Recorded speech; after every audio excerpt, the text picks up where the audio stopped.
മദ്യപിച്ചെത്തിയ ഒരാൾ ഫോൺ വിളിച്ച് ഭീഷണിപ്പെടുത്തിയവർക്കെതിരെ പരാതി നൽകാൻ പോലീസ് സ്റ്റേഷനിലെത്തി.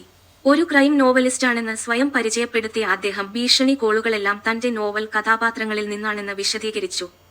നോവലിസ്റ്റ് മദ്യപിച്ചിട്ടുണ്ടെന്ന് കണക്കിലെടുത്ത് പോലീസ് ഉദ്യോഗസ്ഥർ കേസെടുക്കാൻ മടിച്ചു. എന്നിരുന്നാലും സ്റ്റേഷനിൽ റിപ്പോർട്ട് ചെയ്ത ഒരു പെൺകുട്ടിയെ കാണാതാകുന്നതിന്റെ യഥാർത്ഥ സംഭവത്തിന്റെ അടിസ്ഥാനത്തിൽ നോവൽ കഥാപാത്രം കേസുമായി പൊരുത്തപ്പെടുന്നതായി അവർ തിരിച്ചറിഞ്ഞു. മാത്രമല്ല, സംസ്ഥാന പോലീസ് ഡയറക്ടർ ജനറലിന്റെ മകളാണ് കഥാപാത്രമെന്നും തിരിച്ചറിഞ്ഞിട്ടുണ്ട്. യഥാർത്ഥ കുറ്റകൃത്യവുമായി ബന്ധപ്പെട്ട ഭാവി സംഭവങ്ങൾ നോവലിസ്റ്റ് മുൻകൂട്ടി കാണുകയും എഴുതുകയും ചെയ്തതിനാൽ കേസ് അന്വേഷിക്കാൻ ഡിജിപി ഒരു രഹസ്യ ഏജന്റിനെ നിയമിക്കുകയും നോവലിസ്റ്റിനെ വീട്ടുതടങ്കലിൽ വയ്ക്കുകയും ചെയ്തു. അപ്പോൾ രഹസ്യ ഏജന്റിന് കേസ് പരിഹരിക്കാൻ കഴിയുമോ? ക്രൈം നോവലിസ്റ്റ് ഈ കേസിന്റെ ഭാഗമാണോ?